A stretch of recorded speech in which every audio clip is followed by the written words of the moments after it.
Yo guys, what is up and welcome back to a brand new video here today and another episode of my MotoGP 20 career mode. Now once again, we are back for some more action. If you guys missed the last episode, then go check it out by clicking the link in the top right hand corner, guys, to go see the Dutch TT of Assen. But today we are here for yet another race, and this morning there was a patch, so we're going to jump into things here and see how it has changed the career mode setting. Right, so here we are then for the Grand Prix of Finland, and we are on the career mode menu for the first time since the patch. I want to mention real quick that the watermark in the top left looks like it's here to stay.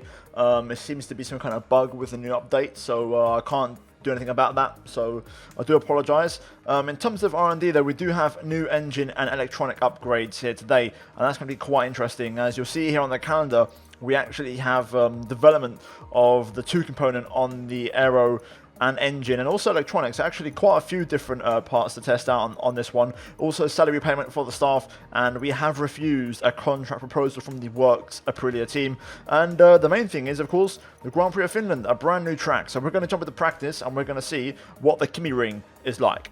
Right, so here we are then for FP1, and I'm going to take a different approach for this session because I feel like things have changed. So in the patch notes this morning, they mentioned that AI difficulty has been adjusted. Now, I'm going to expect this to be true and say 120 AI will be very difficult.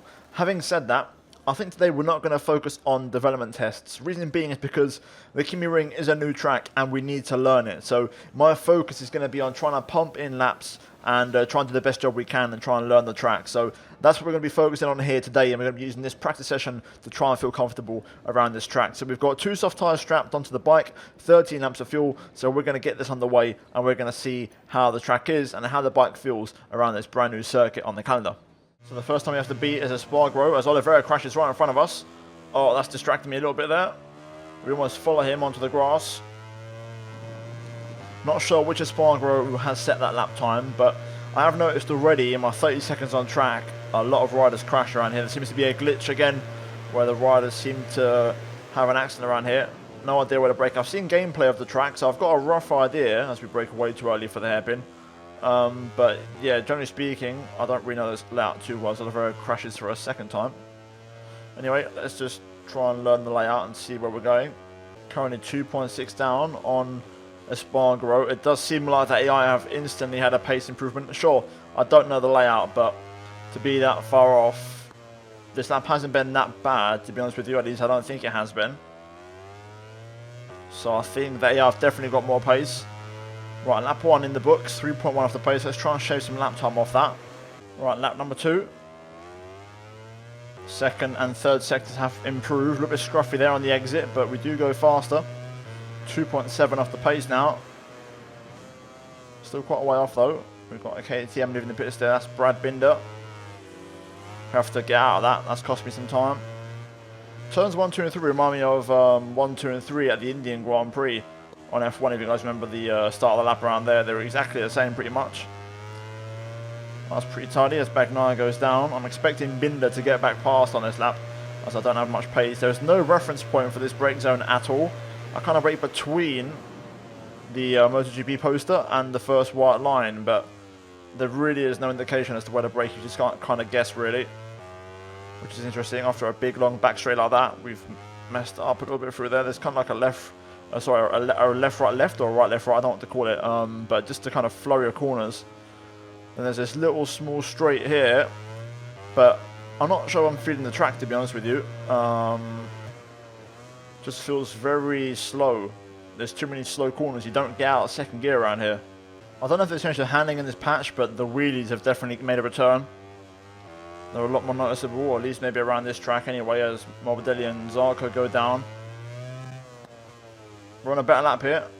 We'll go for another one, of course, after this once again. At the final corner, let's see what this one is. Right, still 1.4 off the pace. To be fair, my second half of the lap wasn't great. That's an invalidation, really? Wow, okay, that's strict. Well, there goes that second lap. Right, we'll try and go again. We'll try and use these tyres one more time.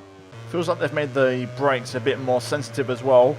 I'm starting to do stoppies once again, which is not something I'm happy about. I thought I'd got on top of that, but we're down in sector 1. It's not looking good. Right, let's see what this lap is. This is a bit better. Lost half a second in the first sector alone, but we found some time towards the end of the lap, up to the line. There we go, we're inside a second as we run out of fuel, so not bad, encouraging. What I might do now is I might skip to FP2 or FP3, depending on whatever the best conditions are, and we'll try and go for one more lap and see if we can set a competitive time that may get us into Q2. That's what I'm hoping for here, that's why I'm doing so many laps. Here we go, I'm taking a risk then using this extra set of tyres, as we may not have many for qualifying, but hopefully it pays off. We've got to try and get to the 41s at least. Next Marquez goes down as we make our way into the final corner. On for a personal best. It's not a super improvement, but it will get us closer. 42.0, that's not bad. We actually went fastest in sector 4, so that's a small positive, but we've got turn 1 a bit wrong there, run it very wide. That's going to cost us a bit of time, I think. Good lap from us again. Found a bit of time in sector 2. That would have been our fastest sector 2, so we can now do our fastest sectors 2 and 4.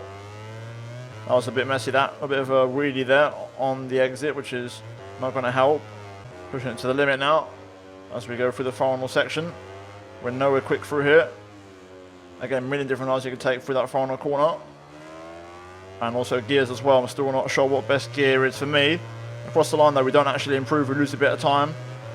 And with that we are done, as we're now out of fuel. And we crash for good measure, so there you go. Right, so unfortunately for us, we are going to have to tackle Q1. We didn't have the pace after practice, and we lack a little bit. So I think we can get Q2, but we're going to have to work for it. We need to save a set of tyres for the race. We're only going to get one set of soft rubber, so we need to make these tyres count. So it's going to be difficult, but we're going to try it. And one set of tyres for Q1, that's all we're going to have. Let's see if it works. The reason I say one set is because you can see here we have 2 fresh sets remaining, one for Q1 and then possibly one for Q2. So even if we get into the race, we won't have any fresh soft tyres remaining. So we'll see how it goes. We're going to try our best, and fingers crossed we can try and pull one out of the bag. So I think for my first run, I'm going to try the used set and see how that holds up. See if we can pull something out of the bag on those, and if not, we'll have to strap on some fresh tyres. Whoa, pushing that there quite a lot. It's a good lap though, actually. A little bit scruffy through there, but we'll try and push through into the final corner. Out the final corner now, up to the line. 42.5, we lost so much time in that final part of the lap. It's a shame because we nailed the first 2 sectors. Well, the benchmark has been set by Morbidelli, and it's a 41.3, and I don't have that kind of pace. That's for certain. Let's see what this lap is. Yeah, we're 7/10 off that. It's been a tidy lap, this one. But I still don't think we're going to lay a glove on that lap time. If I can get into a 41, that would be a good lap. Into the final corner. Power down. Using the curb to straight line the bike, and there we go. We do find a bit of time in sector 4, actually. That was a great final sector. We nailed that. And we're into the 41s for the first time this weekend. That is on the used rubber. We're now out of fuel. So we're going to go again. We're going to strap on the fresh tyres. We're currently P4. And this is going to be our last attempt. So let's see how it goes.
Into the final corner. Power down, using the curb. Is it going to be enough? We do improve. Still P4 though, unfortunately. Alright, last lap. All or nothing, Hail Mary throw. Oh no, no, no, it was a perfect lap as well.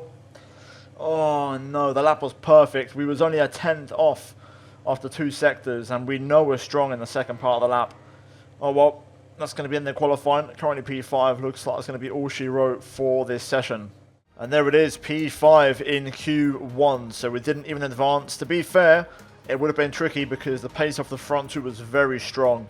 Either way, I am happy we found pace in the end. We managed to get into the 41.6s, which is pretty good. So, yeah, we'll see what the AI's race pace is like. But it is a return to reality for us, and you could say the career mode, well and truly, begins now. There is Marc Marquez, and he's going to be hoping to pick up a win today because suddenly the championship looks very, very good for him. And he's going to be licking his lips and, you know, fancying his chances. There is Dovi, second place alongside him on the Mission Winnow Ducati. And, yeah, we're going to be starting a long, long way down the grid. I'm not even sure what place exactly we're starting from as we look at Maverick Vinales, who's P5.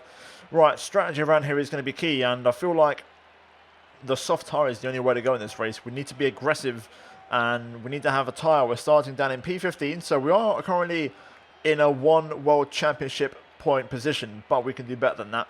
I think a soft medium is going to be the way to go. It's a tried and tested formula that works for us, so we're going to go for that strategy. And fuel-wise, I feel like we should run a little bit more than race length, so we'll run 14 litres, and we're going to try our best. Hopefully we can have a good race. If we can be aggressive, that'd be great. Try and make up a few places off the line and try and hold them back for the rest of the race. So let's jump into it, and let's see how we get on here for the Finland GP at the KymiRing. Right, here we go. Revs built up for the 5 lights, and away we go for the first time at the KymiRing. Let's see what kind of start we get. It's actually not that bad, to be fair. Down the inside of turn 1. Just saw Alex Marquez there having a look on the Repsol Honda, of course. And he does actually go up the inside of turn 2. As we go into turn 3, taking a very, very shallow line there.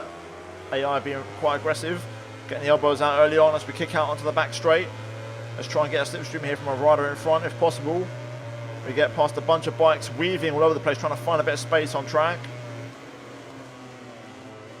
Big stoppy there, under braking as we go into the hairpin for the first time. And there's contact, and Nakagami and Marquez go down. Multiple riders collected in that, as there's a multi-rider crash. We're now looking for a move on Tito Rabat here, of course, in the Avintia.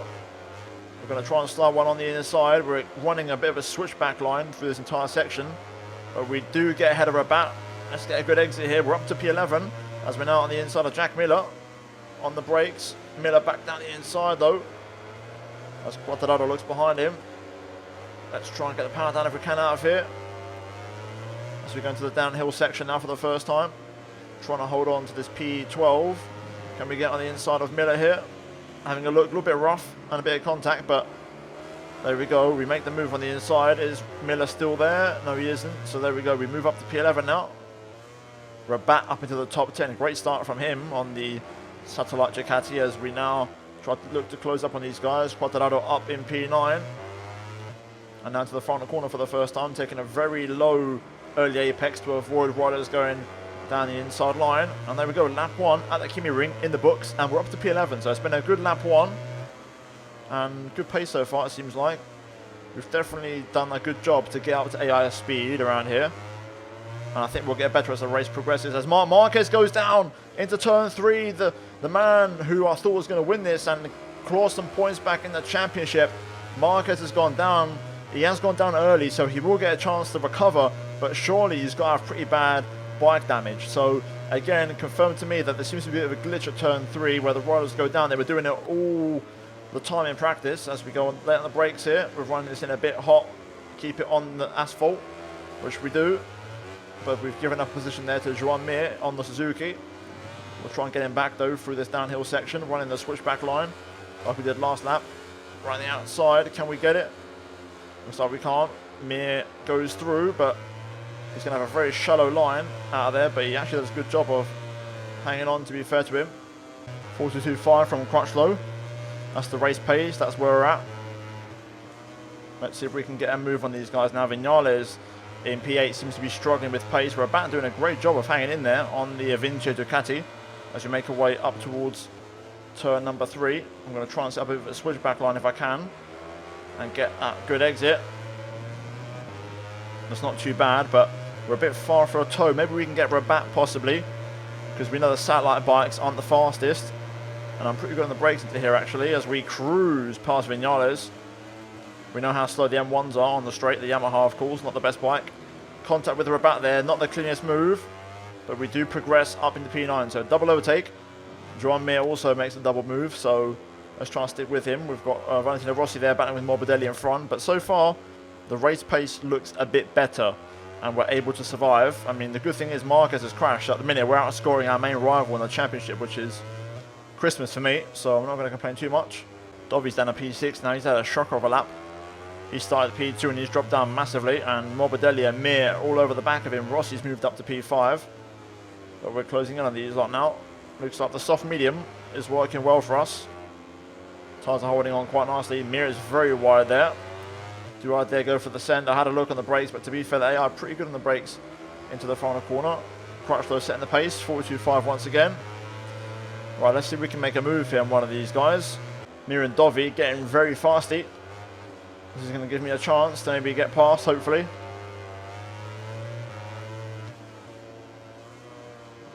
Oh, that's a nice line through there. That's going to put me on the inside of Dovi into the hairpin. Absolutely nailed that. Get the bike slowed down to avoid the switchback, and there we go. That's a masterful move from us on the Ducati. Very tasty. Up to P7 now. Oh, sorry, P8. Joan Mir now, P7. We're kind of following him through, really. He's been doing this the whole way through, so let's try and get on the back of that Suzuki and maybe pass him as we go on to lap number 5 of this Grand Prix. Crutchlow with another fastest lap, 42.4. He's got a great pace around here, I've got to say. Right, let's try and get past Joan Mir. I feel like it could happen here. I'm quite good through 1, 2 and 3, and then we know what we're like on the back straight, so we can close in as we cut the grass a bit. That wasn't ideal. That's cost me a little bit of time. Joan Mir just starting to pull away now, and I'm struggling to hold on. Seems like the race is shifting a bit, and now the guys behind are looking for a move. Dovi's still dropping through the field. He's down to P12 now. There goes Miller up the inside. We just about block him off, but we seem to be lacking a bit of pace now. We'll see how this one kind of shakes out. Oh, that was right behind me. That was Alex Marquez. I think he ran it in a bit too hot into the hairpin, and as a consequence got caught out. So both Marquez brothers have crashed here today on both Repsol Honda bikes. We can't keep up anymore. The pace is gone, so Mir has really pulled away, and now we're battling to stay ahead of the bikes behind. So it's looking like P8 for us at best here today, unless I can find some kind of pace up from somewhere.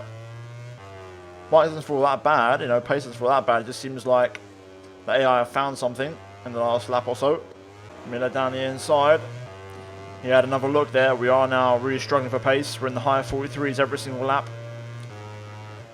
Hopefully we can hold on, but there's still a long way to go in this race, so I wouldn't hold my breath. Miller there almost takes out our rear tyre. That was close, but as a consequence, he has lost a bit of time, which is a good thing for us.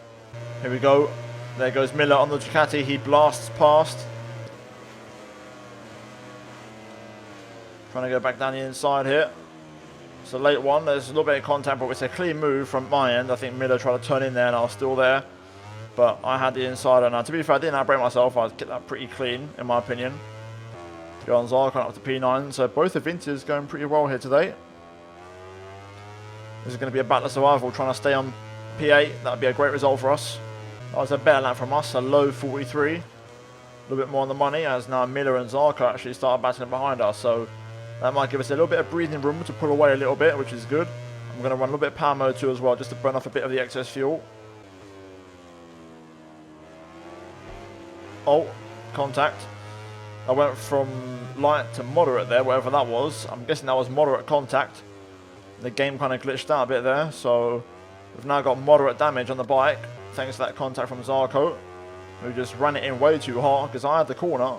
Don't know what he was doing, but he was miles away. The AI always do this, though. They dive from miles back. Is the bike going to be screwed now? That's the question. 5 to go. I've used up my extra fuel, so I can't use any more. Let's just hope the bike can hold on, because we're damaged at the minute. I can't lie, guys. I don't like how the bike feels. Miller behind us.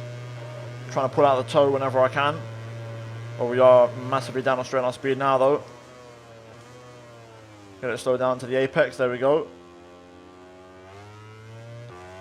Just not confident. I don't think we've got any pace in the bike now. I'm struggling through certain corners now quite badly with that damage. I noticed it through turns 1, 2, 3, especially turn 2, the left-hander. We just couldn't get any front grip. Just trying to hang on now for whatever we can. Oh, Miller down the inside. He's gone for it. Dovi as well. They both make a move. Let's try and stick with Miller here, but you can see it's just not possible. We don't have the pace. We're losing in every area pretty much. And Dovi down the inside, and now we've got damage. Dovi's gone down again. It's the exact same incident as last lap. Damage even worse now. It's moderate again, but it's probably even worse than before. Down to P9. Dovi crashes for the second time. Sorry, actually, it was the first time actually. He's just kind of dropped down due to lack of pace, but Morbidelli 41.9. Great pace from him. Zarco down the inside, and Viñales. And this is getting a bit of a piss take now. I can't keep doing this. I've got too much damage. I'm just so slow. I'm losing everything on the straight. Viñales goes down. I've got no grip on the bike. I'm struggling now big time. I can't lie, lads. We may have to retire. I'm not liking this. We're still P10, so we'll hang on for a couple of points maybe, but the bike feels like crap. Those incidents have just ruined my bike completely. Just got no pace whatsoever in the bike. The bike's pulling to the right. Lads, I don't have the pace for a back down the inside. The bike is pulling to the right on the straights. I'm lacking pace now, big time. I'm in big trouble. In the end, if Marcus has kept it on his bike, he may end up outscoring us. Oh, I've just got no speed at all. Come on, let's just keep holding on. We're still in the points. So here, my bike is pulling to the right on the straights. I'm not pressing the joystick and it's going by itself. It's literally pulling over by itself. I feel like it's missing gears as well now. As I downshift if nothing happens. We're limping here big time, but for now, I believe it's Rabat behind us. He's not quite putting any pressure on us, so we're hanging in there. 2 laps to go next time we cross the line. But this could be the move here. This is where I got overtaken last lap. Oh no. That's it. Damage critical. Well, there it is. In the end, it's a disappointing one and a tough one to take. Danilo Petrucci picks up the surprise win here at the KymiRing. So our first race, and it sprung up a massive surprise. We crashed. Marc Marquez crashes. Dovi, Viñales, Alex Marquez. Rinslow gets P2, Morbidelli in third. Quartararo P4. So both of the satellite M1s in the Petronas team getting a great result ahead of Rossi, who got P5, and in the end did a 40.6 as the fastest lap. Kyle Crutchlow 6th in the end, with Mir 7th, Jack Miller 8th, Zarco in the top 9 ahead of Tito Rabat, so both Avintias in the top 10. Maverick Viñales P11 with that crash, Oliveira 12th, Paulo Spargo 13th with Iannone P14, and Alex Marquez scores the final point. Alicia Spargo misses out on the points along with Bagnaia, myself, Dovi, Binder, Lequana, Marc Marquez, and Nakagami. So quite a few DNFs here today, and only 17 riders finished. But there you go, a crazy race here at the KymiRing. We then move into the Riders' Championship, and we still lead by 28 points over Marquez, but Petrucci leapfrogs everybody and jumps straight up to third place with that race win. And the championship does close up now due to me and Marquez both crashing out of the race. We then move on to the Team Championship, and we're in third place. 26 points behind Ducati, 24 points behind Repsol Honda, and finally in the Constructors, we are down to second place. That's Repsol Honda, or Honda as a whole, overtake us here today, and they are 1 point ahead of us. But guys, that is it for the Finnish Grand Prix here today, and the landscape has changed. The AI seemed to be harder to beat. It was a new track, so we'll double confirm it on the next one, but I can't lie, I felt pretty comfortable at 1 point with my pace, so I feel like the AI are definitely faster, and 120 AI is officially in full effect. So yeah, let's see how things progress. But otherwise, if you guys enjoyed the video, drop a like, subscribe if you are new for daily MotoGP content on the channel, and also check out the 2 videos on your screen if you have missed them, and finally click the bell icon to activate notifications to not miss out on any content from me. But that's it from me here today, and I'll see you all next time for the next episode.